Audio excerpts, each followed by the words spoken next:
Salut à tous et bienvenue sur JF Foot, votre rendez-vous incontournable pour toute l'actualité foot.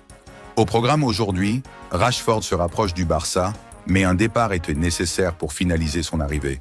Alors, qui devra faire ses valises? Eric Garcia, Ansu Fati ou Frenkie de Jong? Le FC Barcelone garde également un œil sur une pépite du FC Valence. Au PSG, Kvaratskhelia connaît des débuts timides, tandis qu'au Real Madrid, Mbappé a vécu un week-end monstrueux qui lui vaut déjà un nouveau surnom. On décrypte tout ça ensemble. Alors, abonne-toi, like. JF Foot, c'est parti.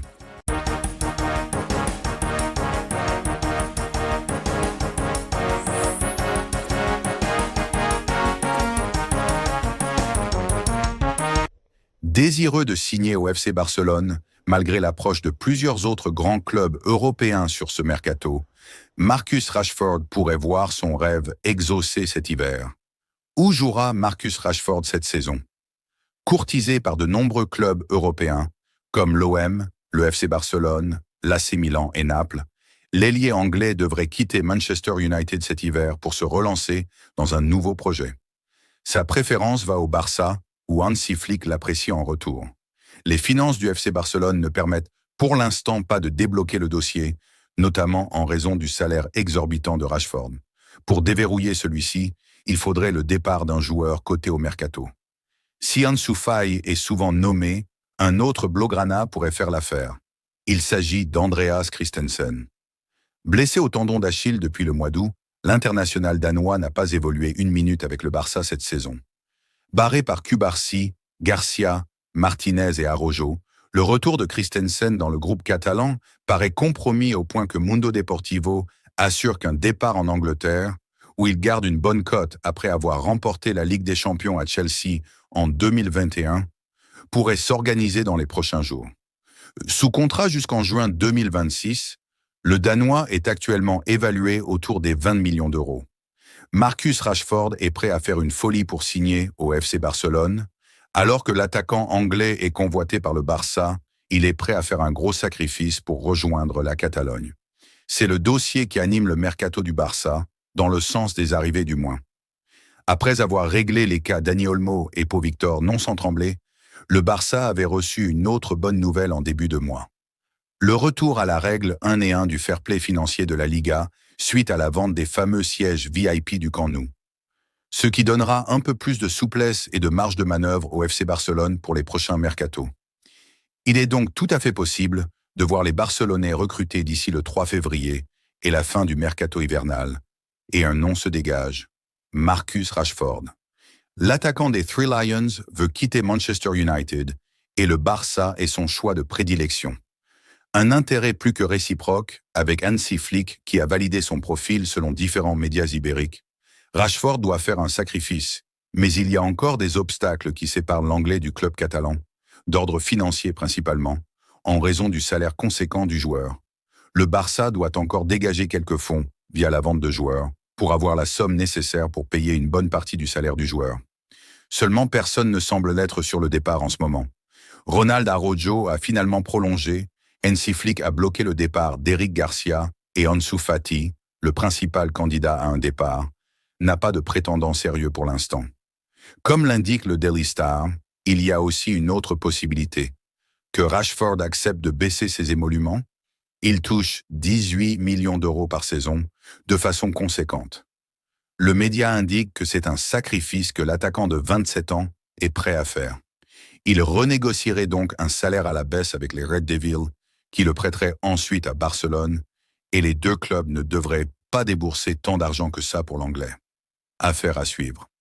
Autre dossier, les dirigeants du FC Barcelone lorgneraient sur un jeune talent espagnol en vue de la prochaine saison. Le FC Barcelone se pencherait déjà sur la prochaine saison. Les dirigeants blaugranas auraient activé une piste pour dénicher un milieu de terrain. Selon les informations de Todo Fichage, ils auraient raccroché le nom de Javi Guerra. Âgé de 21 ans, ce dernier évolue sous les couleurs du FC Valence. L'international Espoirs Ibériques est sous contrat jusqu'en juin 2027. Le Bayern Munich et Arsenal suivraient également son profil de prêt. Actuellement, le natif de Valence serait estimé à 25 millions d'euros. Côté terrain, le jeune talent espagnol a délivré une passe décisive en 21 apparitions. Est-ce que Javi Guerra serait un bon renfort pour le FC Barcelone? On attend votre réponse dans les commentaires.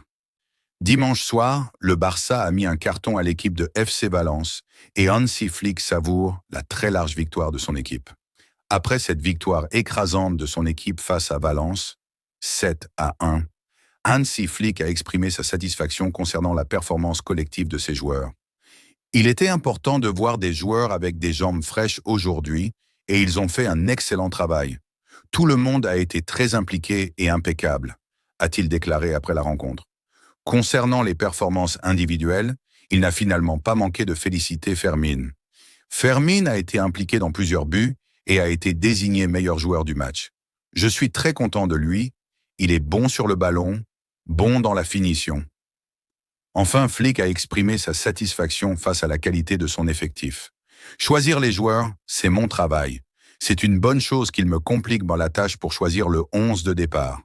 Sur le joueur néerlandais, à savoir Frenkie de Jong, une annonce claire sur son avenir. Frenkie de Jong, titulaire et décisif dimanche soir avec le Barça contre Valence, a mis les choses au point sur son futur. C'est une des belles surprises de la soirée éclatante du Barça face à Valence hier soir en Liga, 7-1. Frenkie de Jong, le milieu de terrain néerlandais, qui n'est pas forcément une évidence dans les 11 de départ de Hansi Flick, a été titularisé ce dimanche à Montjuïc. Un choix gagnant puisque le Néerlandais a marqué au bout de 3 minutes de jeu seulement. Son ouverture du score a précédé un match globalement plein où De Jong a montré des qualités pas forcément vues depuis un moment. Une vraie satisfaction pour lui-même s'il préférait se ranger derrière le collectif après le match. Il était important de faire passer le message que nous sommes toujours là et que nous continuons à nous battre. De Jong ne se voit pas ailleurs qu'à Barcelone. Mais Frenkie de Jong sait également que son avenir fait régulièrement parler. Un départ de celui qui est en fin de contrat dans 1 an et demi est-il à l'ordre du jour? Pas du tout à en croire les Néerlandais qui a visiblement totalement la tête à Barcelone. Je me sens très bien à Barcelone. Je me concentre uniquement sur le présent et puis il y aura du temps pour décider, prévient le milieu barcelonais. On termine du côté des Catalans, direction chez les Parisiens. Khvicha Kvaratskhelia est devenu officiellement un tout nouveau joueur du PSG le 17 janvier. Titularisé face à Reims, l'attaquant de 23 ans a disputé son premier match avec l'écurie parisienne ce samedi soir au Parc des Princes. Mais comme l'a affirmé Luis Enrique, Khvicha Kvaratskhelia doit encore beaucoup travailler avant d'assimiler son plan de jeu. Après 2 saisons et demie au Napoli, Khvicha Kvaratskhelia a signé un bail de 4 ans et demi au PSG.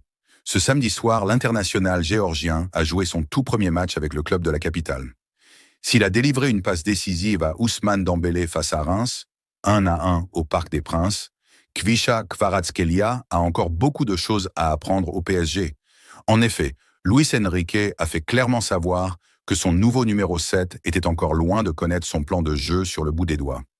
Qu'avez-vous pensé de la première mi-temps de Kvaratskhelia? On l'a senti un peu plus à l'aise en deuxième mi-temps, notamment sur ses repères avec Dembélé. Est-ce un constat que vous partagez aussi? Eh bien, il a joué la première mi-temps et c'est toujours compliqué pour un joueur de jouer son premier match dans une équipe. Il n'a connu que 4 séances d'entraînement avec ses coéquipiers.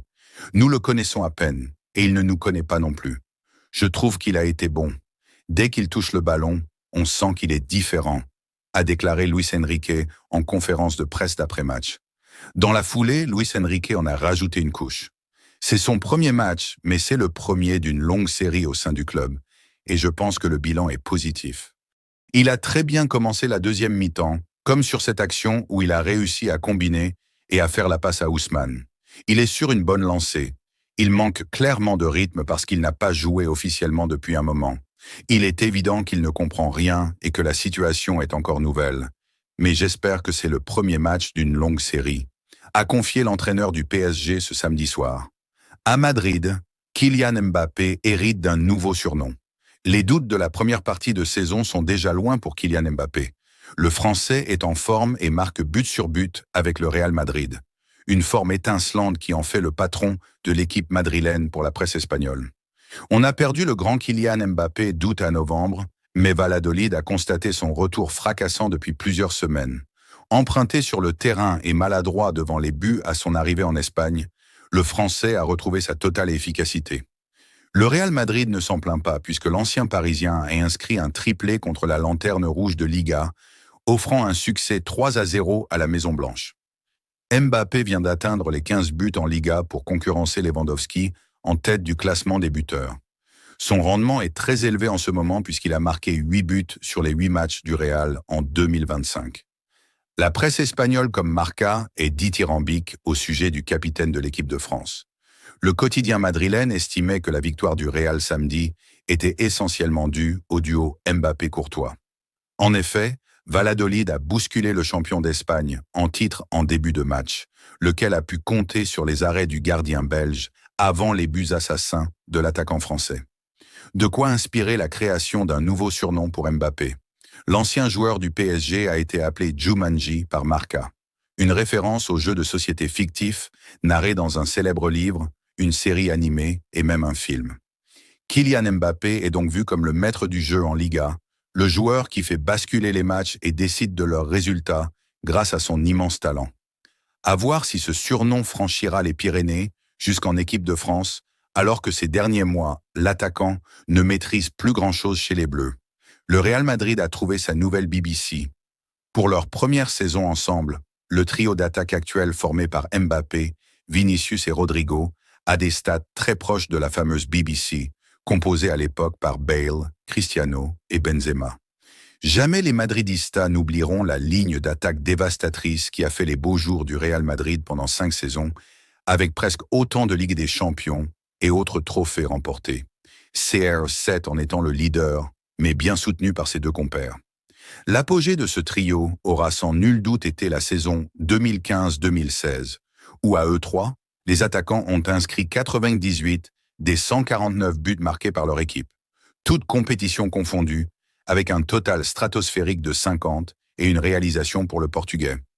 Suite au départ de Cristiano Ronaldo à la Juventus en 2018, tous savaient qu'il allait falloir patienter longtemps avant de retrouver un trident si prolifique pour défendre l'écusson du club madrilène. Mais au vu des performances récentes de l'attaque mérengue, ce moment semble être enfin arrivé. Car si un temps on pensait que Rodrigo Goes allait faire les frais de l'arrivée de Mbappé, Ancelotti penchant au départ pour le maintien de son 4-4-2, dans lequel le Français aurait pris la place du Brésilien, la tendance des dernières semaines est tout autre et colle avec une force de frappe retrouvée pour les Madrilènes. Ancelotti préfère maintenant opter pour un 4-3-3, y compris quand l'une de ses 3 stars n'est pas disponible. Quand Vinicius Junior est absent, Rodrigo prend sa place à gauche et laisse l'aile droite à un autre joueur de l'effectif, comme Brahim Diaz par exemple. Des débuts similaires. Si l'on compare les chiffres de la première année de la BBC à celle de la VMR, Vinicius Mbappé Rodrigo, on constate de fortes similitudes à ce stade de la saison.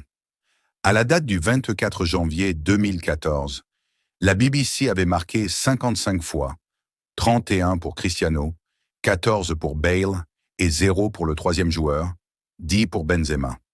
Au 24 janvier 2024, soit pile 10 années plus tard, Mbappé, Vinicius et Rodrigo ont fait trembler les filets à 47 reprises, 19, 17 et 11-8 buts de moins.